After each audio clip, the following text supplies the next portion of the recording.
Mirë dashur miq, jemi sot në studion tonë televizive. Sot kam menduar të bëj një recetë ndryshe nga ditët e tjera.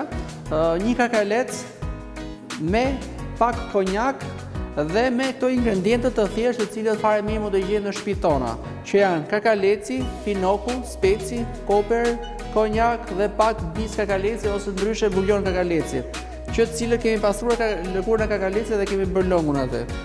Pa humbur kohë, fillojmë me përgatitjen e recetës.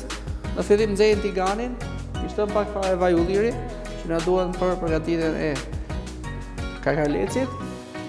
Atëherë, siç ne kemi thënë, normalisht në fillim hedhim ingredientet më delikat, më të fortë, që në këtë rast kemi specin dhe finokun, ndërsa kakalecin e hedhim në fund për vetëm arsye sepse është shumë praktik, është shumë delikat dhe gatuar shumë shpejt dhe duhet gatuar shumë pak.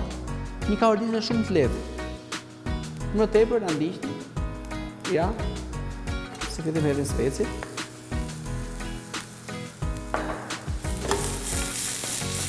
Ja një kaordizë të lehtë. Unë kam përzgjedhur specin e kuq, mund të përdorni edhe jeshili. Sasia e specit të jetë shumë pak, për vetëm arsye sepse vetë speci ka një aromë shumë të fortë. Por ne i hedhim aq sa duhet për të bërë një kombinim të shijes, jo të dominancës së specit. Në këtë rast kemi po kakalecin që do jetë dominancë, gjithashtu edhe buljonin e tij, i cili kemi bërë paraprakisht gati, që nga shërbej për të dhënë akoma më shumë shije kakalecit. Më pas hedhim finokun, një kaordisje gjithashtu po të lehtë, siç ne tham pak më parë. Ja. Shumë lehtë, thjesht. Më pas hedhim kakalecat, të cilët i kemi pastruar, i kemi hequr atë pjesën e zorës që ajo ka. Unë preferoj që kakalecat ti gatuaj me kokën e tyre, sepse tek pjesa e kokës ato kanë atë cipën, e cila quhet aksakandrina, e cila i jep edhe shije edhe ngjyrë salcës së kakalecit, që do bëjmë në këtë rast. Një kaordisje shumë të lehtë do t'i japim. Po ta shikojmë me vëmendje. Gati, kakaleci u bë. Dhe më pas e kemi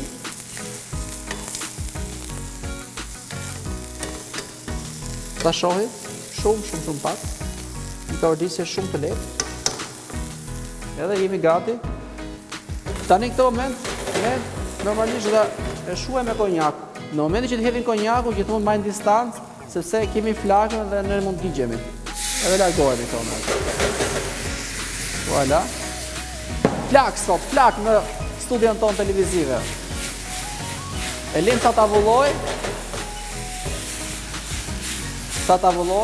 Edhe aromatizohet njëkohësisht. Më pas i hedhim buljonin e kakalecit që i kemi bërë paraprakisht gati.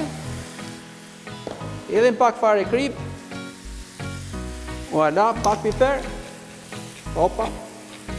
Edhe në fund fare pak koper për të dhënë edhe aromë.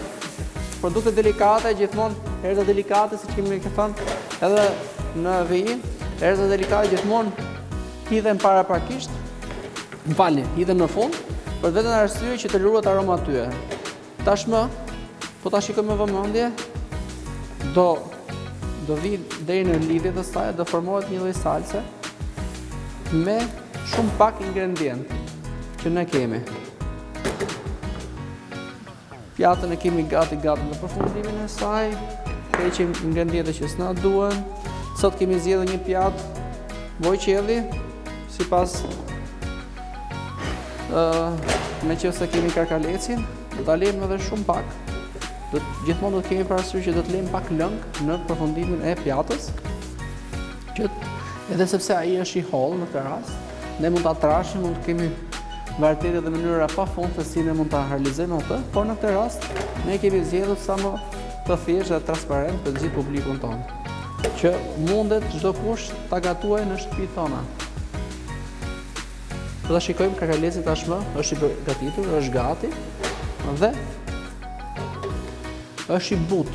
Kjo është shumë e rëndësishme për të theksuar. Është i butë, nuk është i thatë, se po u tha në brendësi, atëherë mbetet si eshk, nuk ka asnjë lloj shije. Ndërsa nëse gatuajmë shumë pak, siç e kemi gatuar në këtë rast, më pak se 2 minuta, tashmë ai na mbet edhe salsa kombinohet mirë me pjesën tjetër. Ja, jemi gati në përfundimin e pjatës. Okej.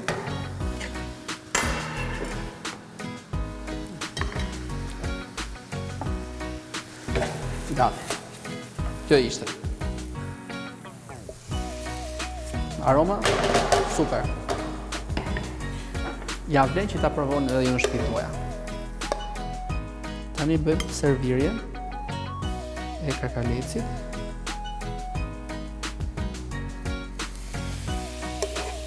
Ja.